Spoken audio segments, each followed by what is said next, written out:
All right.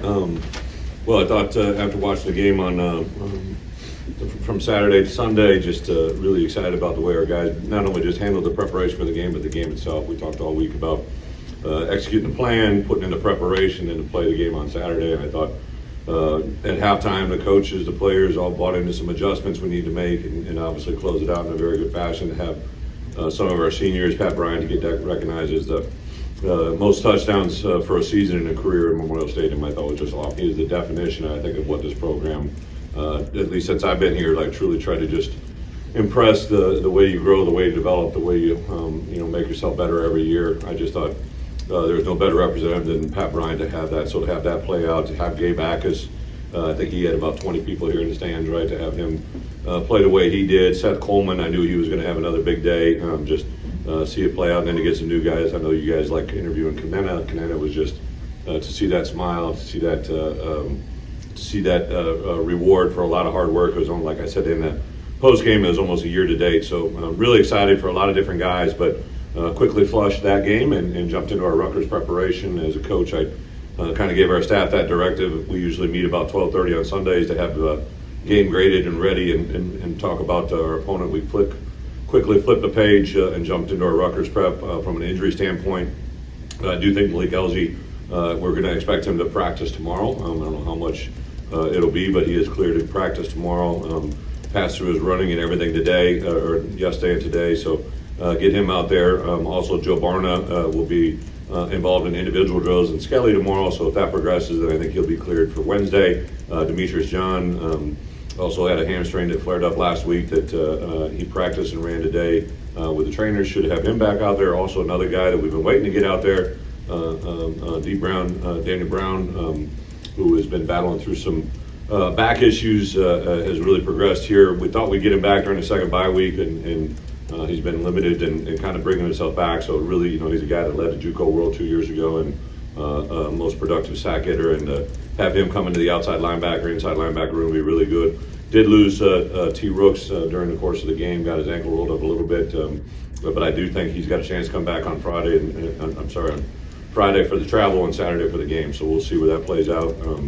A couple highlights of the weekend, don't get a lot of Kirk Hittner, who I obviously competed against as a coach. Obviously very close with Josh. He was shared some time with Josh. Just one of the things that's been a byproduct of these guest captains that come in is you just learn and hear a little bit more from me as a head coach to learn a little bit more of the past. And I thought Kurt on Friday gave a speech to our team about why he came to Illinois. He did have some other Big Ten offers. He wanted to come here and kind of do something in Illinois that had never been done before, right? And I saw Brett's stats today that to have 20 wins over the last 3 seasons hadn't been done here since 1999 to 2001, which just happens to be when Kirk Hittner was here. And for him to give a speech on Friday that really played to that effect, like, hey, you guys are in here, you're changing the narrative.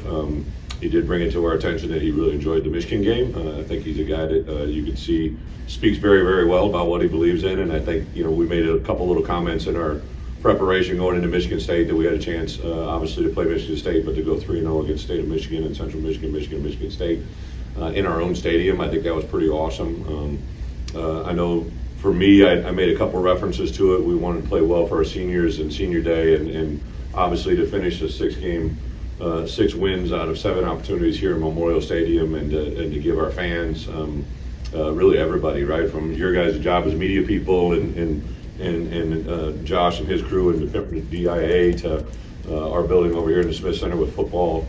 Just felt that was a really big step for our program. So really couldn't be happier to be where we are. Obviously, we'd love to have, we're from the outside world, we're a 7-3 football team, but 3 games that you wish you could go back and kind of play over again. But the fact of the matter is, we had an unbelievable opportunity in front of us with Rutgers, and to put ourselves in a position here at the end of the year with 2 games remaining to have a lot to play for is pretty awesome. Don't really know what the world is, this different world we're in now with the CFP and bowl games. It's kind of changed the alliances and the allotments of bowl games. So I think our guys are excited to play for a lot and see where we go Saturday. So with that, I'll open it up for questions. Bill? Coach, back in top 25 and back being projected for some pretty high-level bowl games, is there a sense that the win over Michigan State can be a jumping off point or a turning point for you?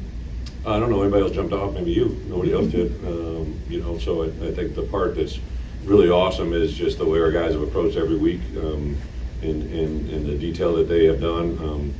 I really respect the way they, the Oregon game I know was a tough one to play that way, and then to come back and have the game against Minnesota to lose that one in the fourth quarter in a one possession game was tough to follow, but I did like the way our guys handled the bye week and the preparation. We've done very well in the bye week since we've come here, and then put ourselves in a position to win that game, and really don't worry about the past, just worry about the present and where we're going. But you challenged the play the other day. I'm just wondering, I don't know if I've asked, but how do you handle the challenge? What's the process of What?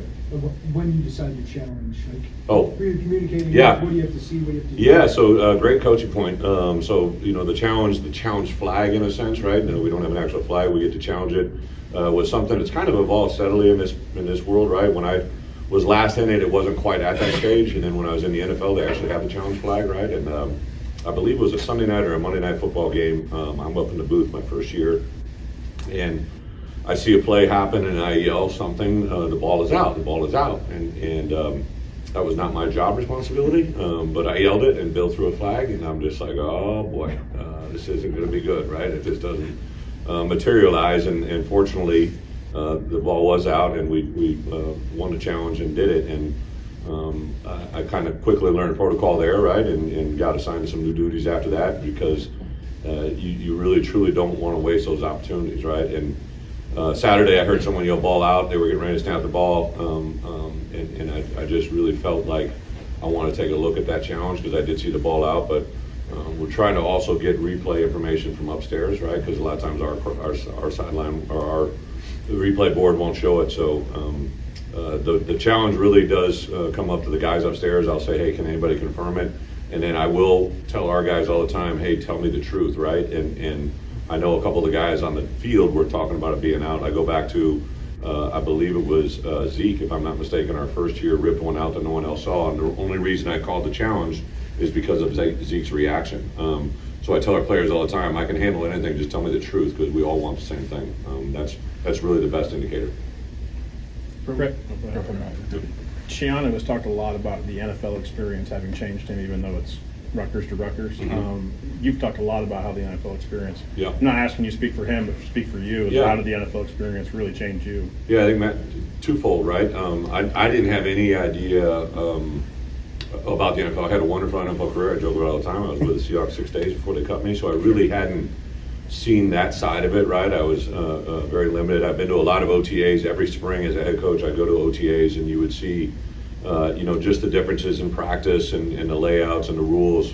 But the games itself were very different, at least when I first went into it. And now they're very similar. In fact, there's so many things that are mirrored from challenges. But the part I really probably took out of it more than anything was just the daily approach to our roster. And the NFL roster is at 53 guys on game days, but it narrows down to 47 at kickoff, right? And in a way, we're at a 74-man travel roster, which is a little bit higher, but you really kind of got a meat and potatoes of about 50 guys that you play the game with each week, and that really opened my eyes to roster management. And then the second aspect is just the,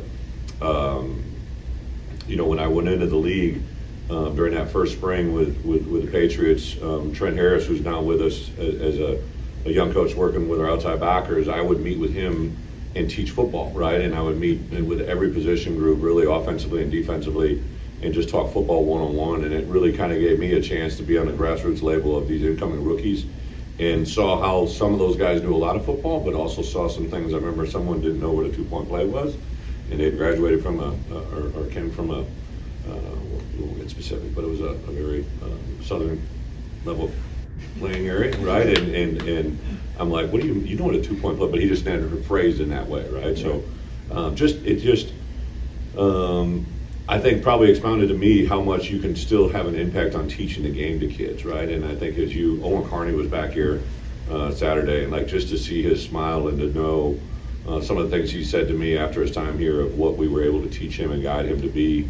And has put him in positions where he are today. I text Isaac Darkangelo this morning, who I think just won part of the Grey Cup right up in Canada, and just said, hey, congratulations, man. And he said something back to me that was very thought-driven and purposeful about what we did to impact him. So those two I think are the biggest areas. I can't speak for Greg. Sure. Greg and I were actually in a locker. We were in. He started working for the Patriots for a few weeks, so we actually shared a conference room together. I remember we went to the combine and got back from the combine that night. Our flight was delayed coming out, and I remember we were in the van, and I said, "Hey, take Greg." He was staying at the hotel. I was actually living in a house at that point.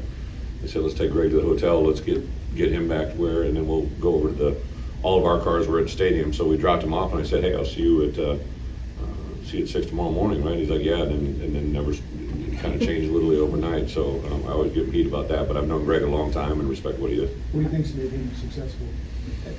Well, I think anybody that has been around Greg would tell you like he is who he is. Like he's very in tune with what he is, what he represents. Football IQ, intelligence, and then I've had the pleasure of being around a lot of coaches that have worked for him, and just the way they talk about the way he mentally and physically prepares his team. I think is pretty routine. Again, like I just think the one thing that really jumps out to me about coaches that perform well over time, especially at places that maybe the talent, is it's one thing to be at these places that are blue blood programs, right? But like what Greg has done there at Rutgers, I think 13 bowl games, 8 of them have been during his time, right? Just his approach to daily diligence, he recruits extremely well. We probably recruit against Rutgers universally from coast to coast as much as anybody in this program, because I think we do go after the same type of kids. Another NFL-related question. Tommy DeVito looks like he's going to start again. Assume we heard that. Just your thoughts on him, and also Luke Altmaier down the road. What's his chances at that level? Yeah. So Tommy, funny story. Obviously, I know a lot about the Giants, right? And very close to a lot of people in that building, a lot of coaches still, the owners, and I knew there were some bumps in the road, right? And earlier this year, there was something that just slapped me in the face one day to say, reach out to Tommy, right? Because like I knew their quarterback was going through some things, and I told him, I said, hey, this was literally probably in week 1 or week 2. I said, hey, I know your focus is going to take you off where you need to go, but like just prepare for the moment because it's going to come. Like I don't know when or how, but I just have been in this a long time. I'm like, your moment is going to come.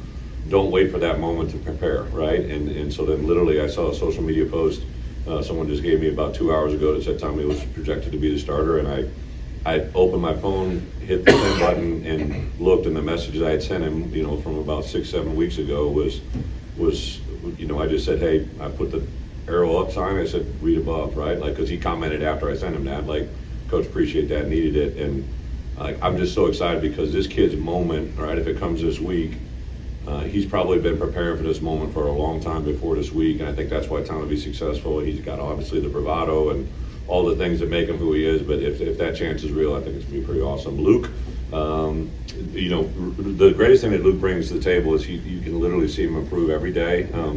He's an extremely accurate passer. I think, that first big play to Pat was a call for him at the line of scrimmage that he knew enough to check into and put himself in that position. I think when you have that in a player and a respect that Barry and him have with each other, I think the relationship between him and Barry is very, very fun for me to watch as a coach because Luke can be a little moody and Barry can too, right? They both got that little pretty boy quarterback syndrome, and they kind of play off each other very, very well, and it's fun to see that interaction. If Daniel Brown is able to go, what would he bring to that group that maybe is? He's an explosive, dynamic pass rusher. I remember when I first saw him, his JUCO pro, Hutch is an incredibly the head coach there, I just got a lot of respect for how he does things and what he's at, and so remember the first time I saw DB play, and I was just like, wow, this guy's a very dynamic, explosive, powerful.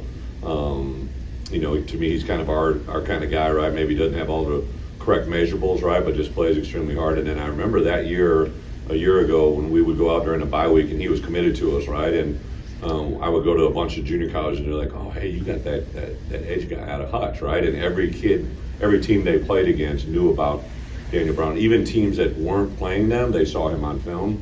So I think that's the part he brings. Even last spring when we had him in spring ball, like we were doing anything we could to find a way to get him on the field, just because we knew Gabe and Seth and Alec were going to be very talented players, but Daniel is very, very unique and dynamic, explosive athlete.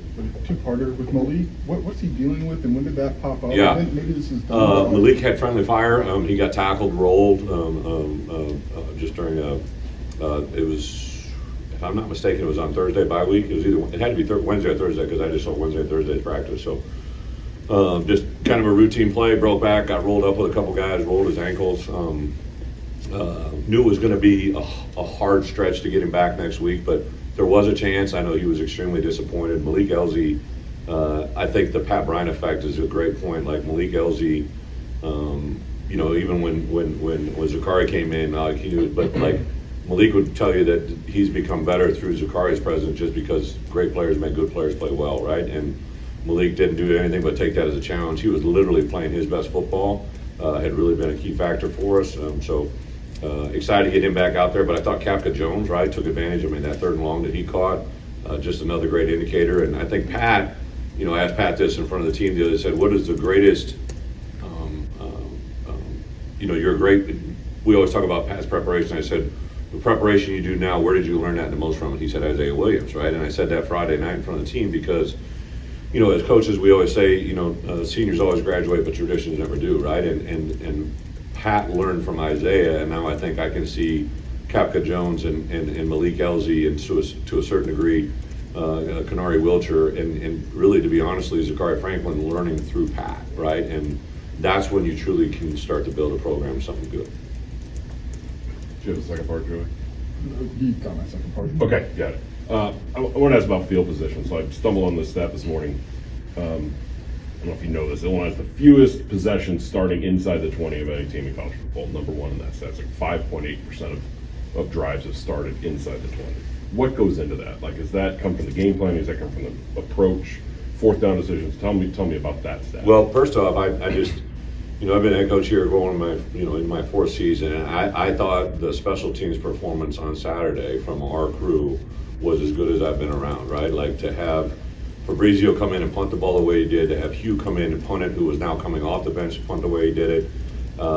Hank Beatty in the return game, like, I think he's number 8 in the country and number 1 in the Big Ten. Hank Beatty is changing program, but those are hidden yardage that people don't understand, right? The play of our gunners, so Tanner Heckel, who had 0.0 offers, right, when we offered him to come in, was an absolute, he played 22 snaps of special teams and changed the game on 4 different occasions, right? Like, he forced a fair catch twice, he made a play on a broken return. As far as being out of the negative 20, we do make a lot of decisions that play into the factor of field position. Josh and administration, after my first year, allowed us to purchase, it's basically an analytic company that allows me to, I don't use it wholeheartedly, but I do watch it and understand it. I know Greg does at Rutgers as well. And then the other thing is penalties. Like, I was so pissed when we had that big return, and Ben is literally one of our favorite special teams role guys, but he know when he puts that guy in the back, it costs us probably 15 yards of key field position. So I do get excited every week because we're usually the least penalized team that we're going against, but we're 8th in the country and Rutgers is 7th, right? So again, another great, you kind of see a lot of mirrored things across the way with this team we're getting ready to play. So that factors into it a lot, and then really not making bad decisions. You know, Luke, is having a couple turnovers, right? But his numbers as far as touchdowns, interception ratio is really, really special, and I think that stuff all adds up. One more after this. Such a good punt return. What has made him? What makes Hank Beatty such a good punt returner? Well, probably even going back to his film, I know you guys watched him, like he was, at Rochester and just, very dynamic high school football player. Like, you put him in the slot, you put him at quarterback, put him at running back, they put him on defense. I think the part that was fun for me is the things you saw in high school that really carried forward, to the things you see here, right? The things he did at Rochester in a great program and what they are, manifested now here. We've had plays where we played him at quarterback. We've had plays where we played him at slot, wide receiver. I did think that going into the year he was going to be our starting punt returner. I know it took a while to get there, but I did think that was going to be his role, and for him to, he just got so much confidence. Even that one, like it was the one that they got the catch interference. I'm like, no, just, and he's like, you're going to catch it. And then just who Hank Beatty is, right? Like, if you've been around his mom and dad, right? Like, they're very dynamic, awesome people, both doctors, just really good, gifted people that have raised a really good kid that makes a lot of good plays. With him, Last one here. is there a correlation between getting that confidence on punt return and what he's been showing more offensively? Like, do those things tie together? Great question. I think so. I'm telling you, in my opinion, the single hardest job on a football field is to be the punt returner and also the guys that are guarding the punt returner, like those guys that are, we call it swatchers, the guys that are covering some of their best, like Sidney Brown, like whatever you want to say, he played really good defensive football for us. When those scouts came in, they talked about the effect Sidney Brown has as a gunner on punt, and now he's doing it in the NFL. Like, those guys can change the game in a heartbeat. And Hank Beatty, to have those guys screaming down the field at you and to have the confidence that he plays with, it's really fun to, now Rutgers, for us presents Greg is a big special teams guy. We actually worked their punt team, our punt team against their punt block, because they're a very aggressive punt block team. So we actually worked them during our bye week, 3 weeks in advance, which I never do that, right? But just have a lot of respect for what they are and who they are. They give a lot of unique looks that we got to have the right answers for. So some really good stuff. But overall, that unit and to the point about field position, like our special teams, I think, are a really big part of that. Thank you, guys.